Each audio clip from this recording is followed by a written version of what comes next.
Hey guys, welcome to our brand new channel. You are with an online education platform broadcasting especially during this pandemic season to keep your senses together. Schools are closed, classes are off, but do not worry, we are here to guide you through a beautiful journey. So set your seat, grab a snack, let's learn chemistry. As everything, we are going to start with the basics. And I'm going to tell you the story about atomic structure. Chemistry is about the study of matter, and matter exists in three principal states: solids, liquids, and gases. Back in the days, people believed the matter to be continuous. One single unit we see day to day, like a table, telephone, even the sun, cannot be further divided. Later on, during the period of Renaissance, philosophers described the material as being made of tiny, further divisible particles. Entire universe is made of particles. Only difference is the arrangement of these particles.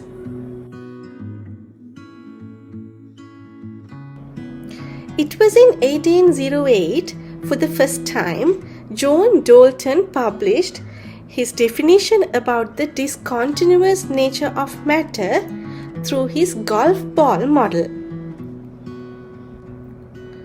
Dalton's atomic model is based on four postulates.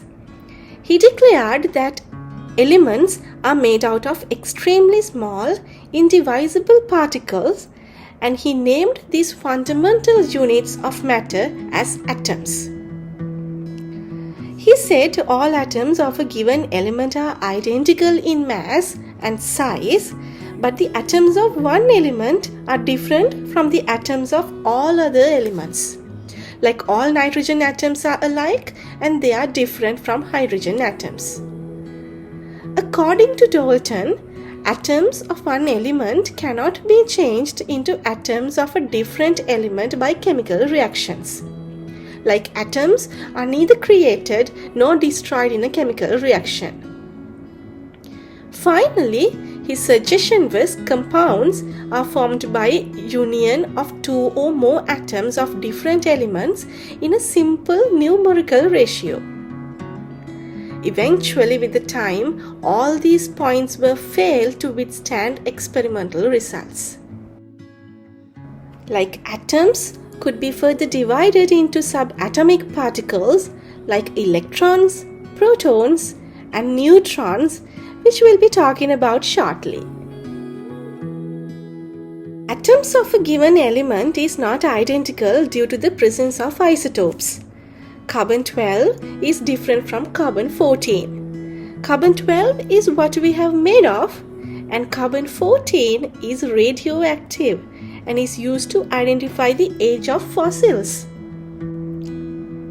Even though the identity of atoms cannot be changed during a chemical reaction, during a nuclear reaction, atoms can be changed into one another. However, Dalton was not aware of nuclear reactions back then. Therefore, we have to refuse the point of Dalton's, and theory of atomic bomb is an example for nuclear reactions. When compounds are forming, different elements are get together in a numerical ratio. But this ratio is not always the simplest. For bulky molecules, ratio between atoms could be in the scale of even thousands.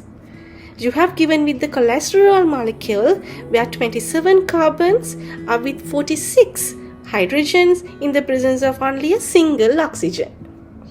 So likewise, almost all the points of Dalton's model have failed to prove its validity and kept it only as a model, not a theory. Then why we bother learning this model even in 2021 after 2 centuries? There is this one specific term that we cannot simply neglect: atoms. Dalton is the first to identify and publish the presence of atoms as the fundamental units of matter. That is why we repeat all 4 postulates over and over again, even though they are not valid now. Alright, then let's see what is this Dalton's atom. In order to identify the atom, let's start with subatomic particles. So this is the story of electron.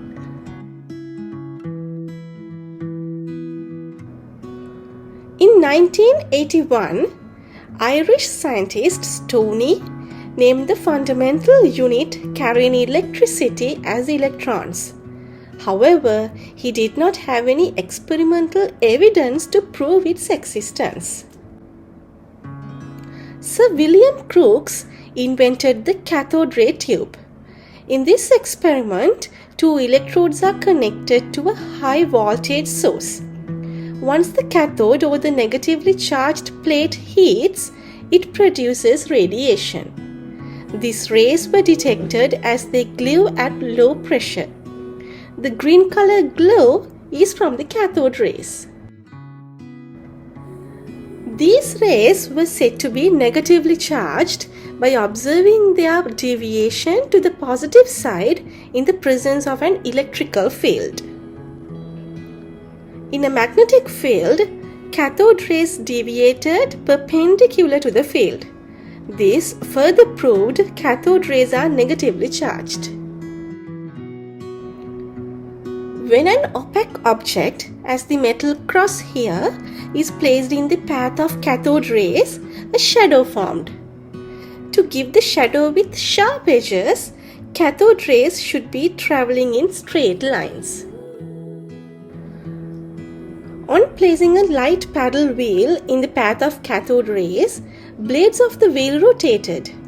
This was considered evidence that electrons have a mass, momentum, and kinetic energy. So, to sum everything up, cathode rays were negatively charged, they travelled in straight lines, they were particles with a mass. In 1897, J.J. Thomson calculated the charge over mass ratio. We call it as E over M ratio of cathode rays.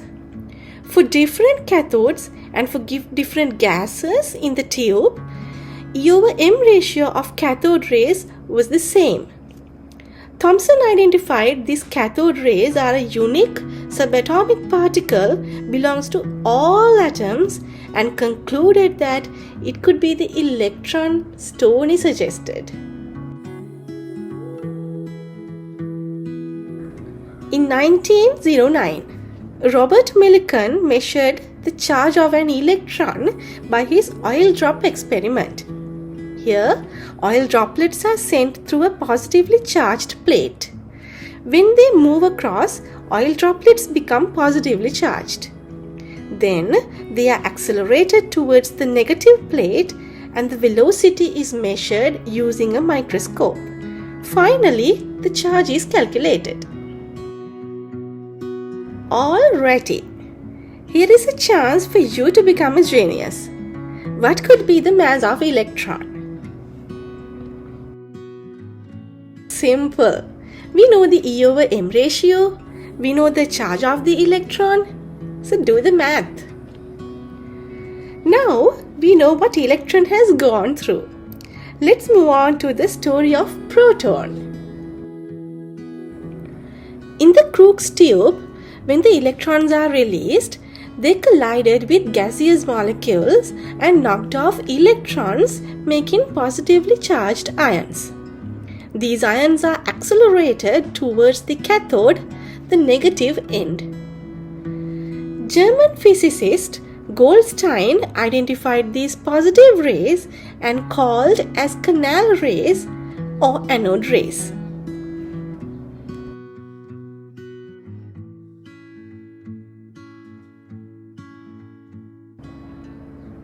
These positive rays traveled in straight lines.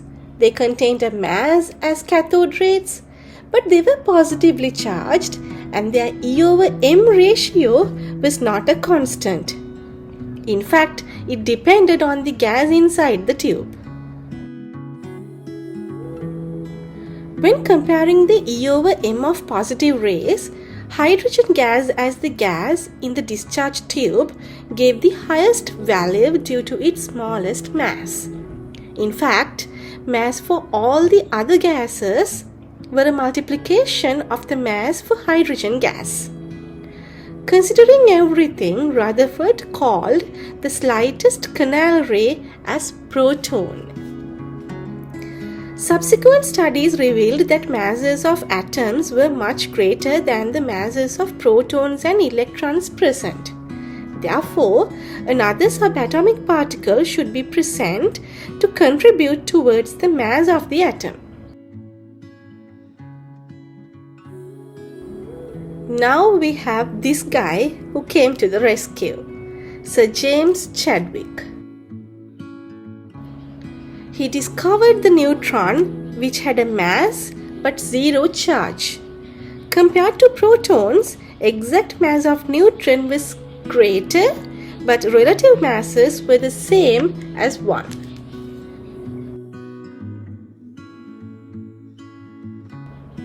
Then, let's move into the next era of these findings. So Thomson initially identified the E/m ratio of cathode rays, then the existence of the electron in all atoms as a subatomic particle. He came up with his model of atomic structure, plum pudding model. Said atoms consist of a number of electrons that are embedded in a gel of positive charge. These electrons were the plums and the gel of positive charge was the pudding. So atom as a whole is a neutral body.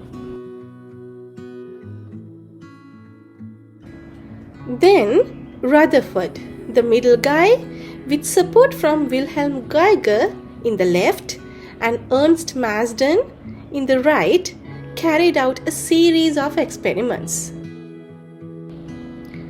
He used a thin foil of gold as target for alpha particles from a radioactive source.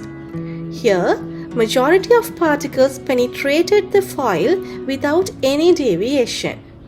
Few were scattered and very few were bounced back. To explain the observations, Rutherford suggested most of the space of atom must be empty. That is why most of the particles penetrated the foil. Positive charges are concentrated in the core of the atom and called it as nucleus.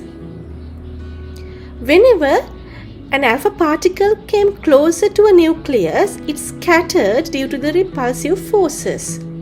Repulsions arise as both are positively charged. Furthermore, when the alpha particle traveled directly towards the nucleus, it completely reversed its way again due to repulsive forces. Finally, Rutherford concluded in an atom, positive charges are centralized in the nucleus and surrounded by a cloud of electrons, something similar to a solar system. This model was again problematic because of the electromotive forces between positive and negative charges. During the movement of electrons around the nucleus, centripetal force becomes larger than centrifugal force, and one day electrons should come onto the nucleus. So apparently this model was not that stable. However, the atom was stable. So Rutherford's model is still a model due to the incapabilities of explaining the stability issues. Niels Henrik David Bohr, kind of a smart guy, combined all the ideas together and suggested the lacking part of Rutherford's solar system model. He postulated that electrons, in order to remain in the orbit, the electrostatic attraction between the nucleus and the electrons must be equal to the centrifugal force. Electrons have to travel in a constant speed around the nucleus, keeping the distance from nucleus a constant. Bohr's idea capable of explaining most of the experimental observations.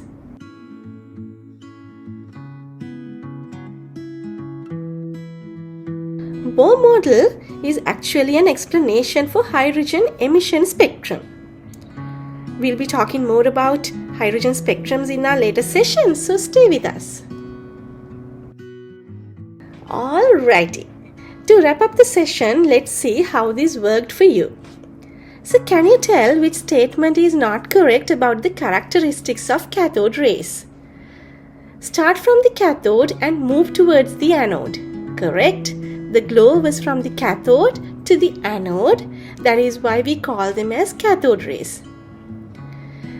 Travel in straight line in the absence of an external electrical or magnetic field.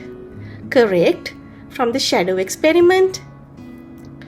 Characteristics of cathode rays do not depend upon the material of electrodes in the cathode ray tube. Correct again. Thomson identified it with his E/M ratios. Characteristics of cathode rays depend upon the nature of gas present in the cathode ray tube. Something to think about. It was the same E/M for cathode ray even in the presence of different gases and different cathodes. Positive rays only change the E/M ratio with different gases, so incorrect. Cathode rays possess a mass, correct, from the parallel experiment. Next, Thomson's model said overall neutrality of atom. Yes, remember it was the positive and the negative pudding, charges cancelled, so neutral. Spectra of hydrogen atom. No, Bohr did that. Position of electrons, protons and neutrons in atom. Rutherford's work. Stability of atom. Bohr again. Wave-particle duality of electrons will come later in the play. Okay, so given here is a summary of today's lesson. Hope you have had a nice time with chemistry. If you have any doubts, we are more than happy to help you. So write us ilearn.sled@gmail.com. Subscribe to our channel for more cool lessons, and we'll see you on our next chapter. See you guys.